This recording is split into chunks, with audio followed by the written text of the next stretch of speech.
এটা একটা solar system বল। এটার ভিতরে সব পুরো সোলার সিস্টেম দেখা যায়, কিন্তু এটা তো নর্মাল। এর নিচে একটা জিনিস থাকে যেটার মধ্যে লাইট জ্বলে, আর সেই জিনিসটা আমার কাছে নেই। সো আমি এটা ঘরেই বানানোর চেষ্টা করেছি। আমার কাছে সুইচ ছিল না, তাই আমি এটা তার জয়েন করে বানিয়েছি। এই যে জ্বলছে। এবার আমি এটাকে রেখে চালিয়ে দেখাচ্ছি।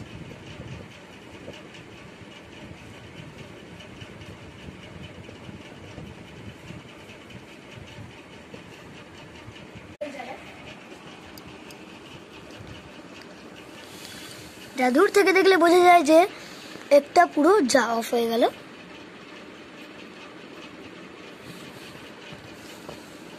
এই যে সোলার সিস্টেম, এখানে সান, জুপিটার, স্যাটার্ন, আর্থ, মার্স, ভিনাস, মার্কারি সবই আছে।